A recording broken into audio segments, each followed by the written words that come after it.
Certamente é um privilégio estar com vocês essa manhã. Espero que possamos abrir caminho através deste.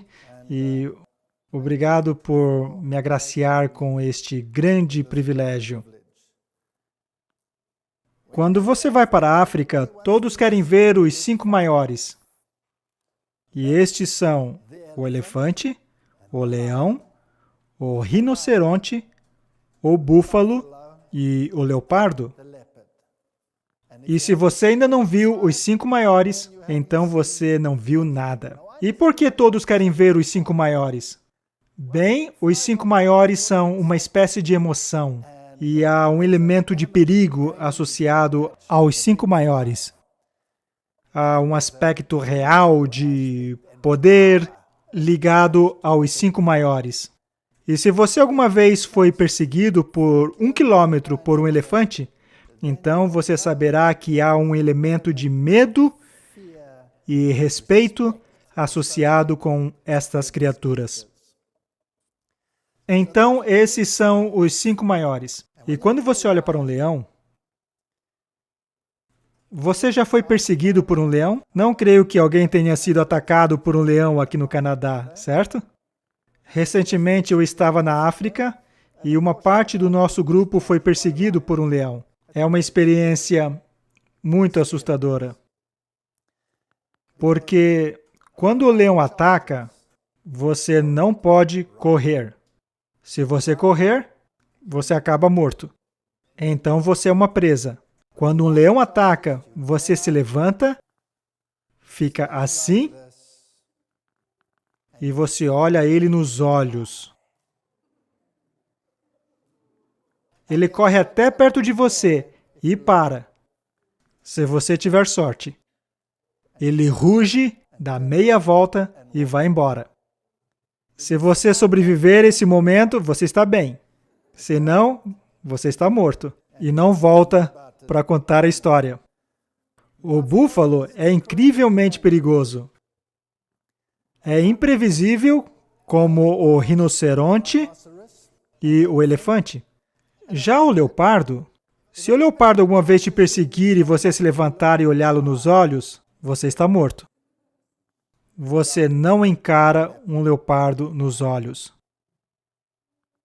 Quando um leopardo está ao redor, você faz barulho. Você faz bom, bim, bom, qualquer coisa. Mas você nunca o encara, você sempre desvia o olhar. E você nunca se move rápido, você apenas se afasta. Então cada um tem sua característica. Cada um é único. E cada um ensina uma lição a respeito de Deus. O leão tem algo real a seu respeito. Não é à toa que ele é o rei dos animais. Ele é o poderoso. Ele é... Bem, real é a palavra certa para descrevê-lo. O leopardo é deslumbrante. Ele se mistura com o meio ambiente. E essas criaturas podem nos ensinar muito sobre Deus. Mas eu não quero falar desses 5 maiores. Eu quero falar de uns 5 maiores totalmente diferente. E os 5 maiores que vamos falar a respeito hoje são as 5 maiores perguntas que governam a vida neste planeta. Porque elas podem nos ensinar muito mais do que os 5 maiores, elas são muito mais interessantes do que qualquer coisa que o mundo pode oferecer. E as 5 maiores são: de onde venho? Por que estou aqui? Para onde vou? Por que o mundo está na confusão que está? E qual é a solução? Estas são as 5 maiores perguntas, e cada uma dessas questões tem uma ciência em si própria. E é uma grande disciplina da ciência que se envolve com cada uma dessas questões. E nenhuma delas parece ter as respostas certas, se você não usa o livro guia. Se você não tem um manual, você se perde nestas 5 questões. Todos sabem que o homem é inerentemente inquisitivo ou questionador. Ao lidar com os jovens, eles são curiosos. E o sistema escolar moderno, fico triste em dizer, não está equipado para lidar com a mente curiosa. O sistema escolar moderno está preparado para doutrinar e moldar de acordo com o padrão que alguns acreditam que precisam ditar. O método de Deus sempre foi diferente. O método de Deus era aprender e experimentar pela curiosidade. E crianças nascem com uma curiosidade natural. Os pais têm o privilégio de preencher estas curiosidades naturais. Quero dizer, a primeira pergunta que uma criança perguntará quando chegar a uma idade em que pode perguntar será: de onde eu vim? Normalmente você diz: vá perguntar para sua mãe. E a mãe vai pensar a respeito e logo diz: eu acho que você deve perguntar a seu pai. E quando ele vem perguntar a você, você diz: bem, você é o resultado do processo replicativo mitódico, que acabou no recombinante, que é você. E a criança olha para você e diz: e o que isso significa? Eu acho que você deveria perguntar à sua mãe. Não é assim que fazemos? Então, de onde eu venho? Agora, existe toda uma ciência que lida com essa questão. E é dividido em categorias para que vários indivíduos possam se envolver nesse estudo. E quando se trata do assunto, chamamos de física quântica. E se trata do processo biológico. Nós o chamamos de filogenia, ou de evolução, ou o que você quiser chamar. Agora, mecânica quântica é um campo de estudo fascinante. Você já pensou sobre a semana da criação? Já pensou em Deus dizendo: no primeiro dia, haja luz? Isso foi o que ele disse. Haja luz. E na próxima estação era manhã e era noite, o primeiro dia. Quando chega o sexto dia, Deus criou todos os animais que estão no planeta. Cada um que está no plano terrestre. Não as criaturas do mar e as criaturas voadoras, mas todos os animais terrestres, incluindo os 5 maiores. Ele criou todos eles.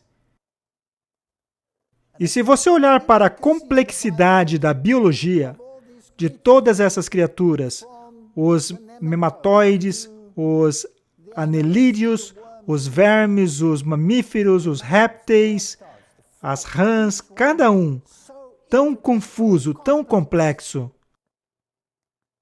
E no final disso ele criou Adão e Eva. E então eles nomearam todos os animais. E então ele se apresentou. Não é um processo e tanto no sexto dia? Sobre o que foi o primeiro dia? Que haja luz. Agora, com licença, em meu pequeno cérebro de ervilha, penso comigo mesmo. Qual é o problema? Por que ele tomou o dia inteiro? Para Deus colocar luz em ação.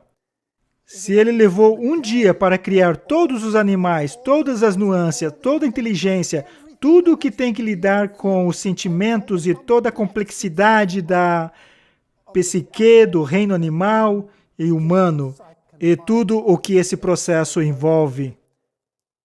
E no primeiro dia ele disse apenas: haja luz. Bem, a física quântica nos diz por que a luz é tão importante. A luz é a base de tudo. Sem luz não há nada. E Deus veio a este mundo. E o mundo estava nas trevas. Você já pensou por que este mundo deveria estar na escuridão? Por que o mundo estaria na escuridão? E no meio das trevas, Deus disse: haja luz. E assim foi. E Deus separou a luz das trevas. Agora, onde estava o diabo? quando Deus criou este mundo? Provavelmente estava aqui, certo? E, portanto, era escuridão porque a ausência de Deus é escuridão. Porque a Bíblia nos diz que Deus é luz. Não diz isso?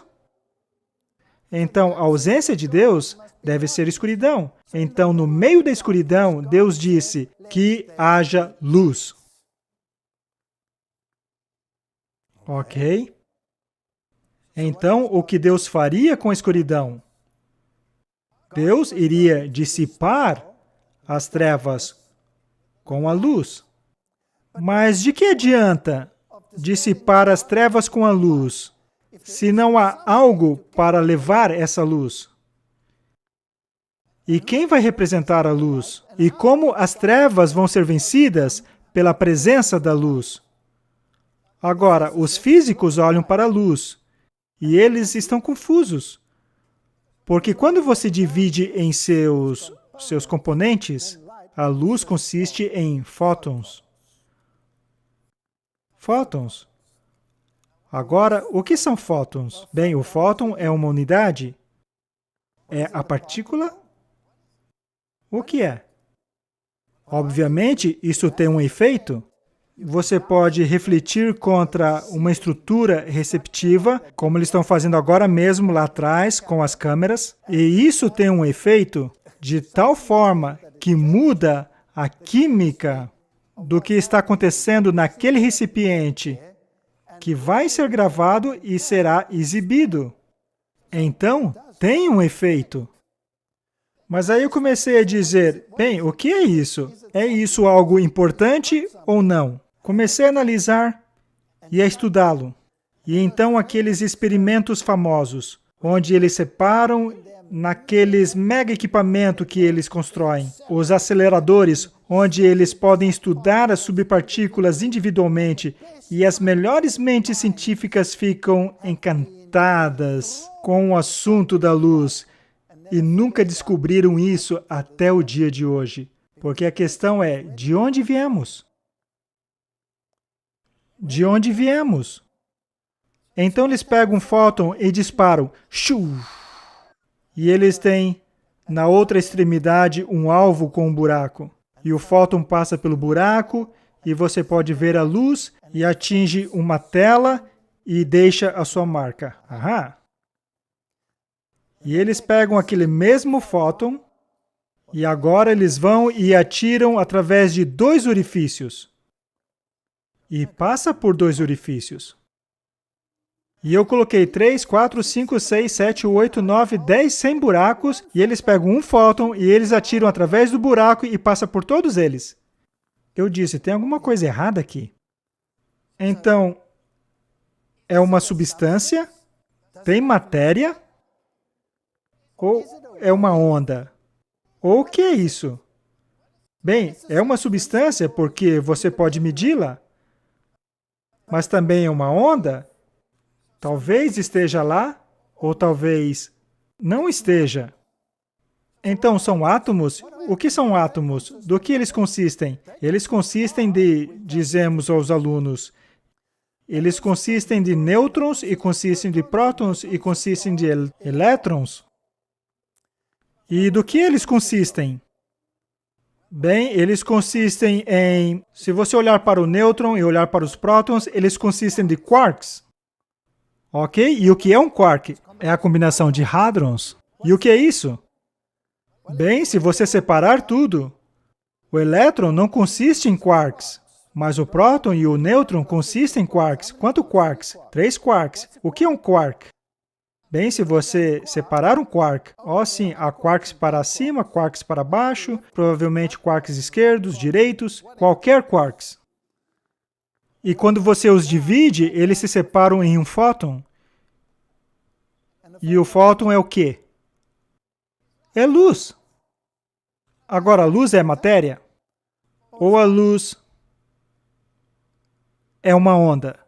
Existe ou não existe? Claro que existe, nós estamos gravando. Então eles querem saber do que consiste. O que é isso? Por favor, nos ajudem. O que é isso? E foi assim que nasceu a teoria do Big Bang. É claro que foi proposta por infiéis, foi proposta por Georges Lemaitre, 1931, que era um padre jesuíta e um físico. E está sendo ensinado em todo o mundo como a própria origem de tudo o que conhecemos. De onde viemos? Viemos do Big Bang. Agora, o que foi o Big Bang? O Big Bang foi uma explosão de quê? De nada.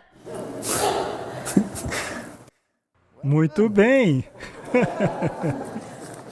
Em novembro de 2014, no final do ano, o Papa Francisco disse: o Big Bang é real. Deus não é um mágico com uma varinha mágica. E, de acordo com os tabloides, finalmente pôs um fim com a pseudociência, que viemos de um Deus criador. Interessante. Einstein disse: na medida em que as leis da matemática se referem à realidade, elas não são certas. E na medida em que elas são certas, elas não se referem à realidade. Em outras palavras, o que ele está dizendo? Ele não diz, eu não sei que diabos está acontecendo, é isso que ele está dizendo. Agora, o famoso físico Mikio Kaku, o físico quântico japonês, ele tem algo interessante a dizer. Ele diz, nós fazemos isso porque queremos entender nosso papel no universo. Porque estamos nele. Todas essas pessoas são ateias. O Hawkins, ele também admitiu que, porque um membro da família teve uma experiência de quase morte, de que alguma forma de divindade deve estar envolvida, e ele chama isso de fator Deus. E o físico Lawrence Krauss, ele é um amigo pessoal de Richard Dawkins, que odeia Deus com uma paixão. Diz, ao contrário da lógica, não é apenas provável que tiremos algo do nada. É absolutamente inevitável. Temos que extrair algo do nada. Com licença, por que temos que tirar alguma coisa do nada? Porque estamos aqui. E seu amigo, Richard Dawkins, diz, no livro O Relojoeiro Cego, que a probabilidade de nós vir à existência por acaso é tão infinitamente pequeno que é, para todos os propósitos práticos, inexistente. Mas isso é irrelevante, porque aconteceu. Nós estamos aqui. Então, não importa quais são as probabilidades, nós estamos aqui. Ok? Então, estamos aqui. E de onde viemos? Como eles dizem, de absolutamente nada. Porque se você comprimir toda a matéria, eventualmente, você chega a um intercambiável fóton existente em um estado não existente que existe de absolutamente nada. E se olharmos para um átomo que consiste eventualmente em seu subcomponente de quarks e consiste em absolutamente nada, então, por que ele tem peso?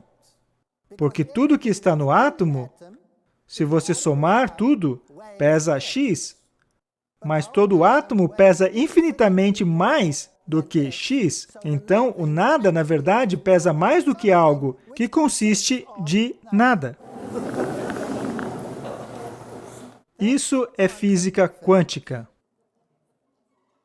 A física quântica é a confusão de onde vem tudo e como é inevitável que venha do nada.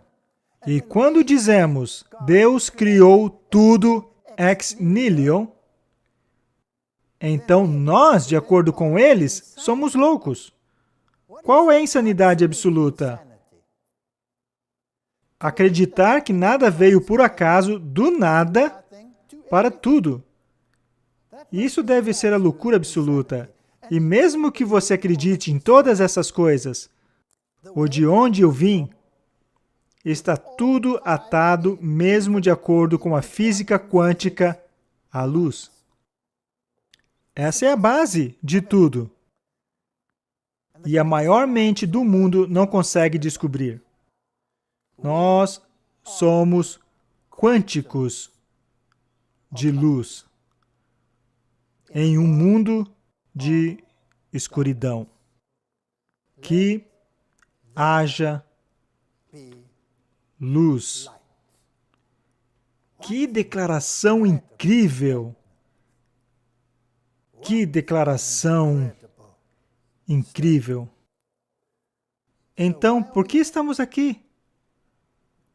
Por que você está aqui? Como em Isaías capítulo 43.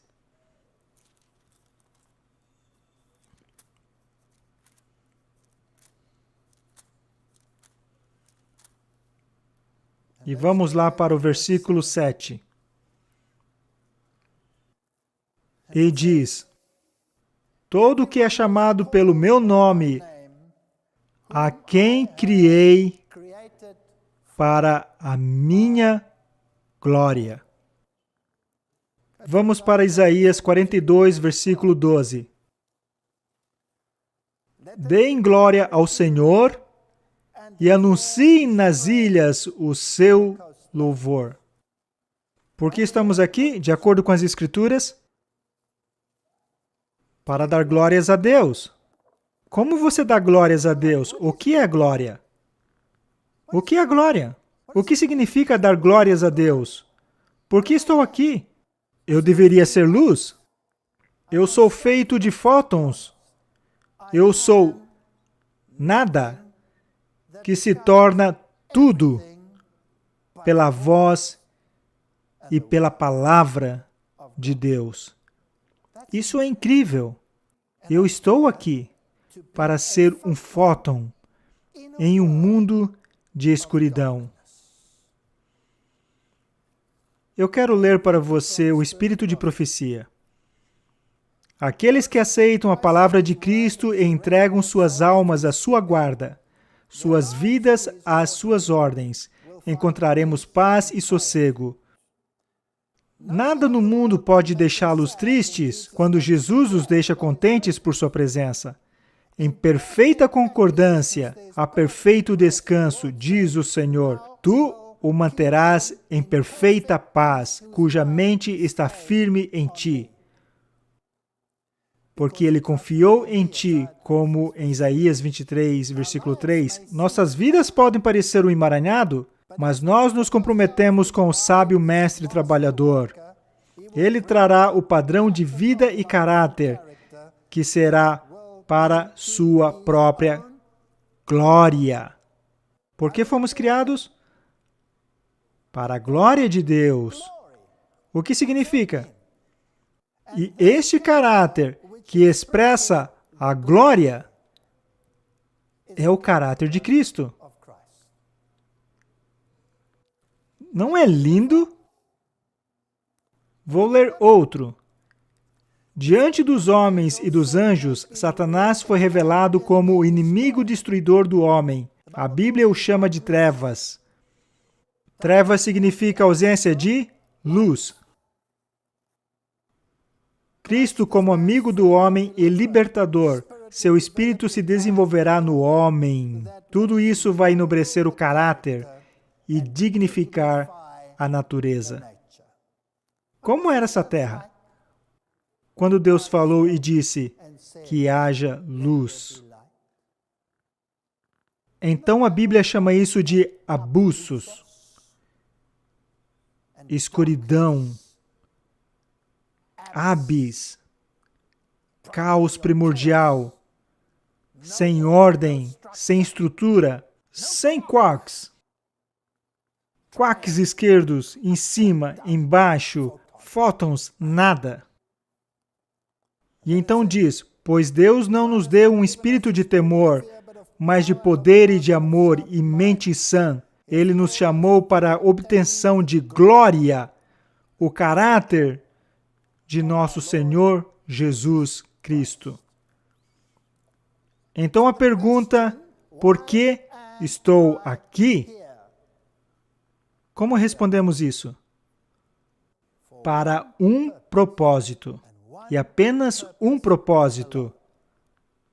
Ser uma luz. Para ser uma unidade, um fóton. E cada coisa de que eu consisto se divide, de acordo com a física quântica, em unidades de luz. Então fomos projetados para sermos seres de luz. E que privilégio que o Deus do universo de ter colocado essa nova criação no meio da escuridão. Por quê? Porque era para destruir as trevas para sempre. Isso não é um chamado divino? Um chamado divino. Inacreditável chamado. Deixa a mente tordoada. Isaías capítulo 58. Você conhecerá este. Clama em alta voz, não te detenhas, levanta a tua voz como a trombeta e anuncia ao meu povo a sua transgressão e à casa de Jacó os seus pecados. Não é isso o que devemos que fazer? Verso 6. Porventura não é este o jejum que escolhi para afrouxar os agrilhões da maldade? Para dissipar as trevas, para desfazer os pesados fardos e libertar os oprimidos, e quebrar todos os fardos e compartilhar o pão com os famintos espiritualmente? E para cobrir o nu com a justiça de Cristo? Então a tua luz romperá como a manhã, e tua cura brotará rapidamente, e a tua justiça irá adiante de ti. A glória do Senhor será o teu Deus. Você está começando a ver algo nesses versos? Porque fomos colocados neste planeta para representar o caráter de Deus. Nós fomos criados ex nihilo, do nada. Isso não é mais uma idiotice científica. Isso é eloquência científica. Apesar do que os grandes cérebros ateus deste mundo estão dizendo. Na realidade, eles estão indo longe demais agora, dizendo que o fator Deus eventualmente destruirá este planeta. E eles estão se preparando para uma grande destruição, que virá na velocidade da luz. Tenho novidades para eles. Virá na velocidade do pensamento. Então, por que estou aqui? Existem tantas coisas bonitas na Bíblia.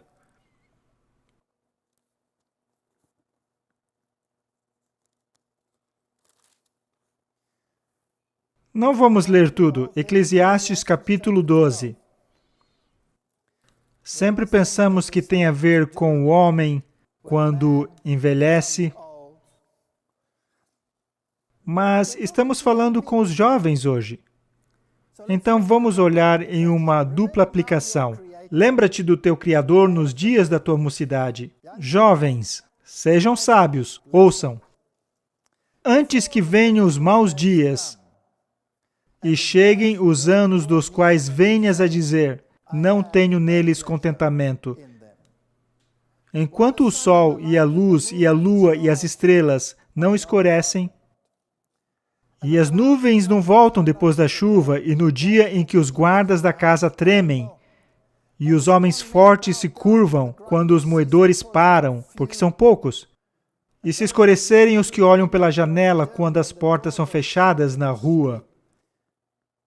E aí nos diz, quando a amendoeira floresce e os gafanhotos é um fardo e o desejo falha. Está falando sobre a velhice e do que acontece a cada um individualmente. Mas também está falando do nosso mundo, que está envelhecendo. E chegará o tempo em que o Senhor diz que não teremos prazer nesses dias em que o sol, a luz e a lua e as estrelas escurecerão. Isso aconteceu na história? Houve um dia escuro? As estrelas caíram? Sim ou não? Estamos lidando com datas e tempos. E os zeladores da casa estremecerão. Quem são os zeladores da casa? O povo de Deus na igreja. Eles tremerão. E os moedores param, porque são poucos. Mais e mais pessoas estão se voltando para fábulas e ateísmo, e uma escola como essa precisa representar luz.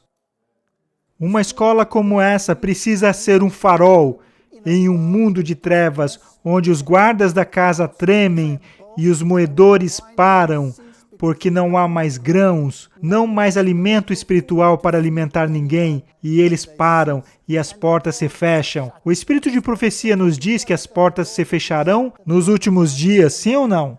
Você vai querer ter acesso às casas. Lembre-se do seu Criador antes que o cordão de prata se solte. Sempre fui fascinado por esse verso.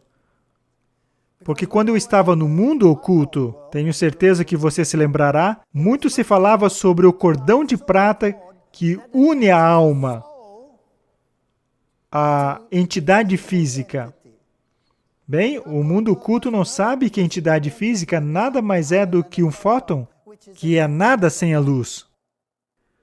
Então, na verdade, consistimos de nada, pois uma alma não pode ser menos ou mais do que nada, que é nada. É claro que isso não existe. O que é o cordão prateado que nos une? A prata é símbolo da obediência. É o que separa aquilo que presta do que não presta. É o fio de prata da obediência que nos liga à fonte. E esta fonte é Deus. Continuando a leitura. Verso 10. O pregador procurou encontrar as palavras certas, e o que ele escreveu era reto e verdadeiro. As palavras do sábio são como aguilhões, a coleção dos seus ditos como pregos bem fixados, provenientes do único pastor. A quem o cordão de prata deve nos ligar? A Cristo. Agora vem a conclusão do assunto. Escutem, jovens. Temam a Deus e obedeçam os seus mandamentos, porque isso é dever de todo homem. Pois Deus haverá de julgar toda a obra. Vocês são fótons de luz. É por isso que estão aqui. Estão aqui para representar o caráter do Deus do universo. Não somos retrógrados. Nós estamos na vanguarda de qualquer estudo científico. Nós estamos muito adiante da física quântica. Mas vivemos num mundo de trevas? Então, para onde estou indo? Aonde vou terminar? Que mensagem devo dizer às pessoas? Temei a Deus e guardai os seus mandamentos, pois este é o dever de todo homem. Um dia eu quero estar debaixo da árvore da vida. Apocalipse capítulo 22, versos 14. Aqui estão aqueles que guardaram os mandamentos de Deus para terem acesso à árvore da vida. Ou você estará debaixo da árvore da vida um dia, no lago de cristal misturado com fogo, ou então você terminará em outro fogo, que é a segunda morte. O que acontece quando um átomo explode? Ele libera muita energia. É chamado de explosão nuclear. É ainda mais poderoso quando você funde dois átomos, isto é a fusão nuclear. Mas isso é apenas a divisão do átomo. Mas o que aconteceria se você liberasse energia de um quark? Seria inacreditável. Ninguém é capaz de sequer imaginar a quantidade de energia que seria liberada em decorrência da destruição de um quark. Um fogo surgiria e os consumiria. Seria a força mais destruidora que este universo já testemunhou. Ninguém sabe como os quarks permanecem unidos em três. Quais são as forças que os mantêm ligados? Se eles fossem liberados, a energia seria tão imensa que aniquilaria tudo em sua presença. Quem é que sustenta todas as coisas? Deus, pela palavra de sua boca. Eles chamam esta matéria, que na verdade não é matéria, esta força que os mantém ligados, eles chamam de matéria negra, ou melhor, de um fator Deus. Ainda assim, eles não acreditam em Deus. Qual é o nosso dever neste mundo? Precisamos manter as coisas unidas. Unidos, nós sobreviveremos. Desunidos, nós morremos. Se não tivermos conexão com Cristo, se não formos sustentados pela palavra dele, nós terminaremos em uma explosão de fogo. Até mesmo eles estão dizendo isso. Sabe, é impressionante. Quando lemos o que os físicos modernos estão dizendo e comparamos com o livro de Apocalipse, é inacreditável. Mas por que vivemos em um caos tão grande? Por qual razão não escolheríamos estar unidos com Cristo? Você não é apenas um monte de fótons. Sim, você consiste de fótons. Mas você deve representar o caráter de Deus, que é representado pela sua face. Ver a face de Deus. Eu fico imaginando como será lá no céu. Ver a face de Deus.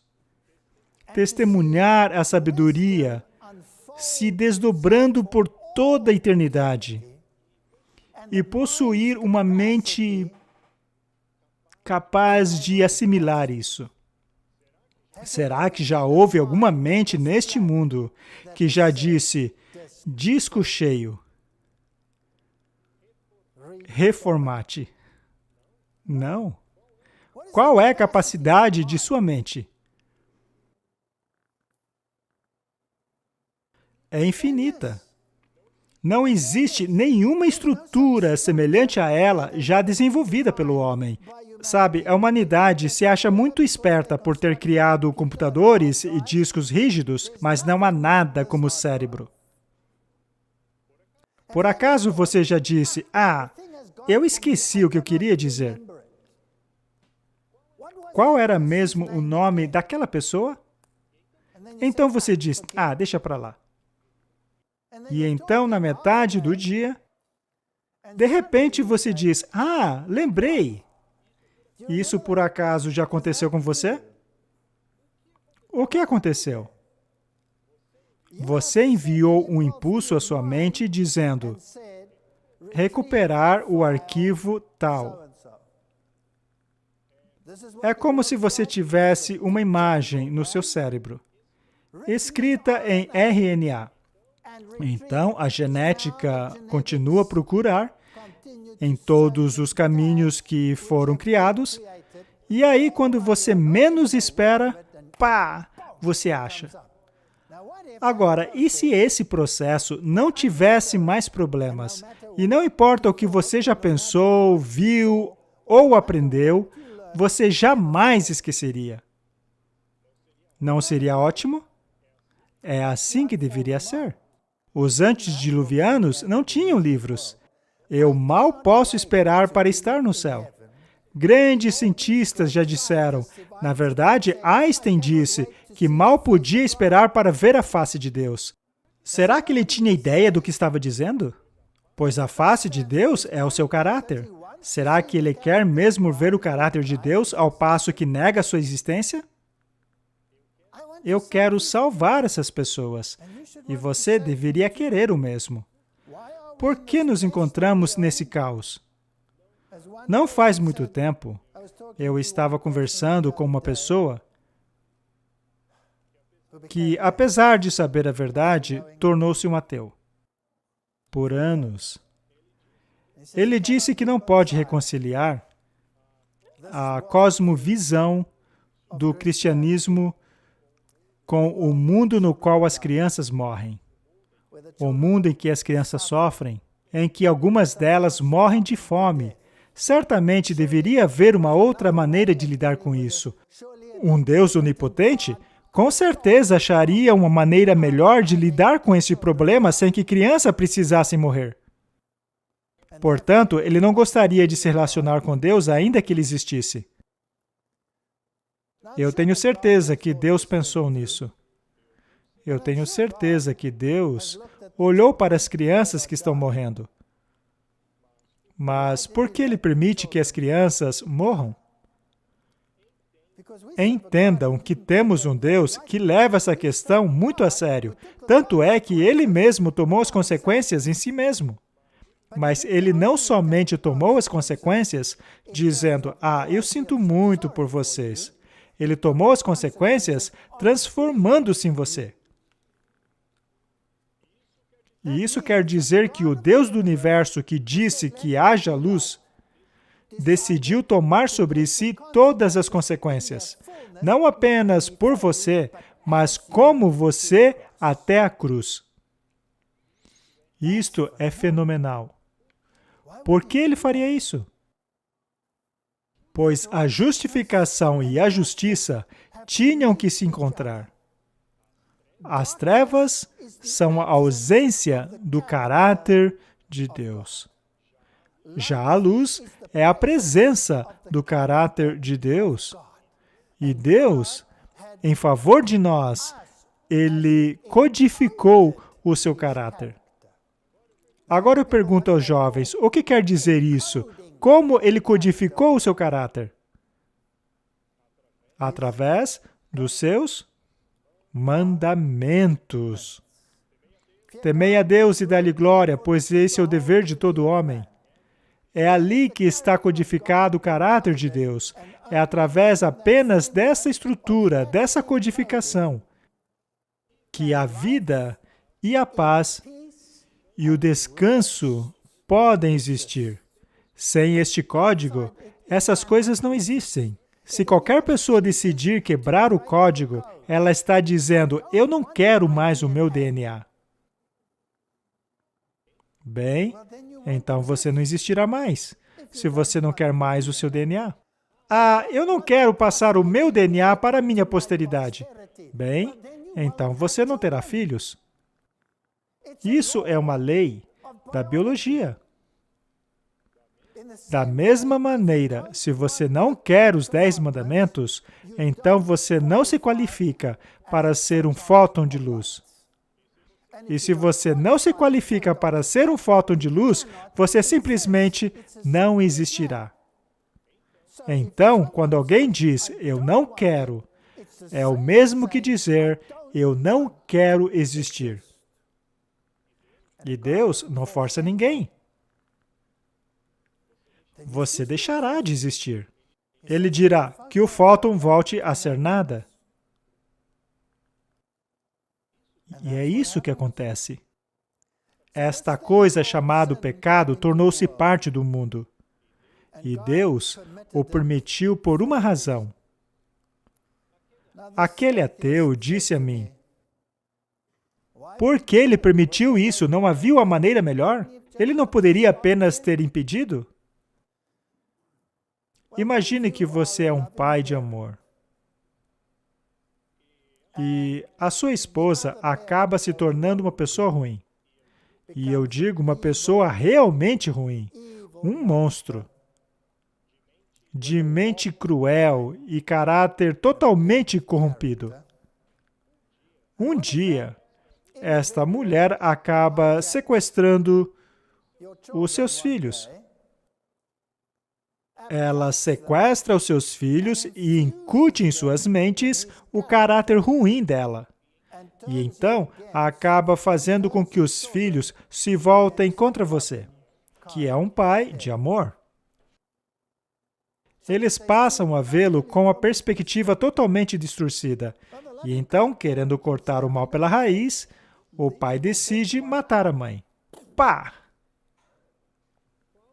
Qual seria a reação das crianças que adotaram a visão da mãe? Isso apenas mostraria que você é um monstro de que ela falava. Portanto, ele não pode fazer isso. Do contrário, os filhos acabariam o odiando ainda mais. Qual seria a outra solução? Demonstrar o seu amor.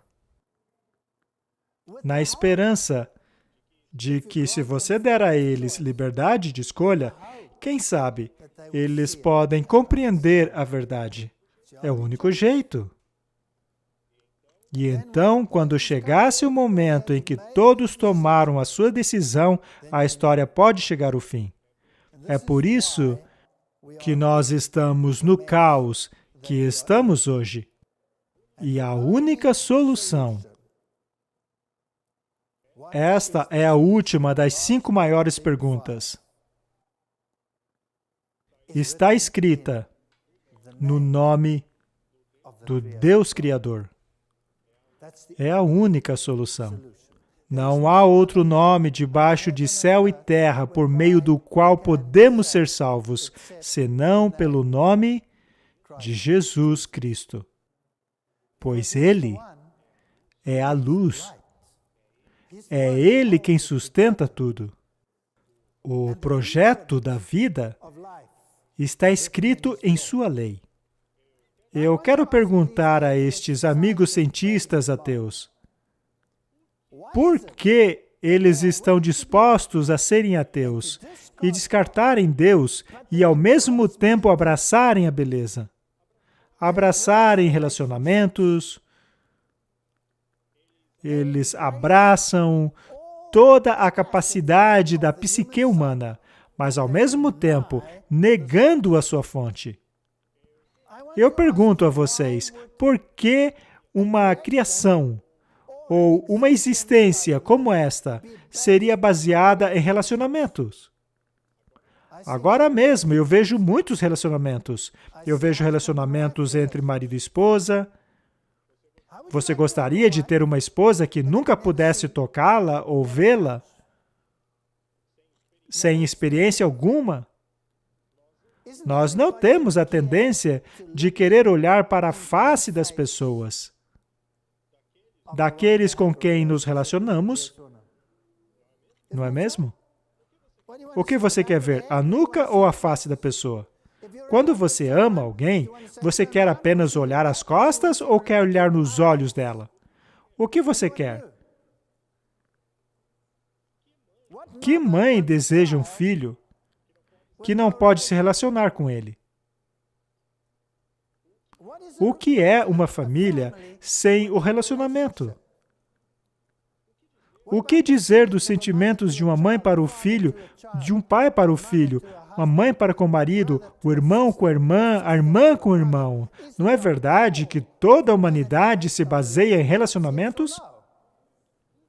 Por que então deveríamos ter um Deus difuso que não gostaria de se relacionar conosco? É a ideia mais irônica, é o conceito mais patético e distorcido de Deus. Se Deus não é um Deus de relacionamento, então ele não vale a pena. O budismo não oferece um Deus relacional. E o Deus pessoal de outras religiões é tão tirano que ninguém gostaria nem de estar perto dele. Que haja luzes. Representem esse Deus. Esse Deus de amor, esse Deus gentil. Qual é a solução? A solução está em uma pessoa. A solução está em uma pessoa que demonstrou o seu caráter. Eu quero pedir que vão a 2 Pedro, capítulo 1. Este é um texto simplesmente maravilhoso. Vamos ler do verso 2. Graça e paz lhes sejam multiplicadas pelo pleno conhecimento de Deus e de Jesus. Se não entendermos como funciona, se não tivermos conhecimento, a história nunca fará sentido. Continuando. Seu divino poder nos deu todas as coisas que dizem respeito à vida. Vocês entenderam? É sobre este Deus que estamos falando. Todas as coisas, desde o fóton até o relacionamento, que dizem respeito à vida e à piedade, pelo conhecimento daquele que nos chamou pela sua glória. Entenderam? Representação do caráter. E virtude, pelas quais Ele nos tem dado grandíssimas e preciosas promessas, para que, por meio delas, sejam participantes da natureza divina. Como Ele te criou? Na imagem de quem? Na dele? Você foi criado na imagem dele, ou seja, no caráter dele, na mesma luz que ele. Que por elas tornem-se participantes. Que descrição fabulosa da natureza divina! Você pode participar desse caráter de luz, tendo escapado da corrupção que pela concupiscência há no mundo. E vós, pondo nisso toda a diligência, acrescentem à vossa fé a virtude. Não basta ter fé em Deus. É necessário acrescentar a virtude. Deve haver transformação. Aquilo que é mal precisa se tornar bom. Precisamos da virtude. E à virtude acrescentamos o conhecimento. E ao conhecimento, o autocontrole. Deus permitirá que você bata sua cabeça mais do que uma vez, para que você aprenda o autocontrole. E autocontrole, perseverança. Jovens, nunca desistam. Se vocês caírem, levantem-se. E se caírem de novo, levantem de novo. Acrescentem a perseverança, a piedade. E a piedade, fraternidade. E a fraternidade, o amor. A palavra usada aqui é ágape. Isso é incrível, pois quando Jesus confrontou Pedro após ele tê-lo negado, ele perguntou, você me ama? Ágape? Você me ágape? E ele disse, Senhor, eu fileu o Senhor. Sabe, eu não consigo ter o amor ágape. Pedro, você me ágape? Perdão, Senhor, eu apenas sou capaz de fileu. E então Jesus desce até o nível dele e pergunta, você me fileu? E ele responde, o Senhor sabe que eu fileu o Senhor. Mas eu já mostrei a minha fraqueza em relação a esse amor abnegado. Mas aqui estamos nós, na carta de Pedro. E ele disse, cresçam, subam a escada, avancem, e eventualmente vocês chegarão aonde Deus quer que cheguem. No amor abnegado. Isaías capítulo 6. Será o último verso que leremos, e então concluo.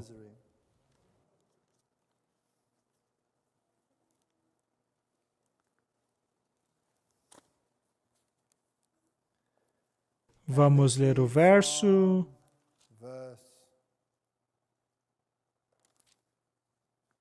1. Vou pegar de antes. Esta é a visão que Isaías tem de Deus. No ano em que o rei Uzias morreu, eu vi o Senhor assentado no trono alto e exaltado, e a aba de sua veste enchia o templo. E ele então viu os serafins, os anjos, e proclamavam: Santo, Santo, Santo é o Senhor dos exércitos. Os anjos descreviam o caráter de Deus, e os batentes das portas tremeram. Isaías então compara a si mesmo ao lindo caráter de Deus, a incorporação daquilo que torna a vida possível. E ele diz: ai de mim, estou perdido. Sou um homem de lábios impuros e vivo no meio de um povo de lábios impuros. E os meus olhos viram um rei. Eu vou morrer. Os meus fótons vão explodir. Os meus quarks vão desintegrar dentro de mim. Então um dos serafins voou até mim, trazendo uma brasa viva que havia tirado do altar com uma tenaz. Com ela, tocou a minha boca e disse: veja, isso tocou os seus lábios. A sua culpa foi removida e o seu pecado perdoado. O profeta não era perfeito, ele era patético. Era um homem de lábios impuros, vivendo no meio de um povo de lábios impuros, assim como eu e você. Mas se permitirmos que Deus nos toque com uma brasa viva, pois Deus é o fogo consumidor, o que vai acontecer? Seu pecado é removido. Então ouvi a voz do Senhor dizendo: a quem enviarei?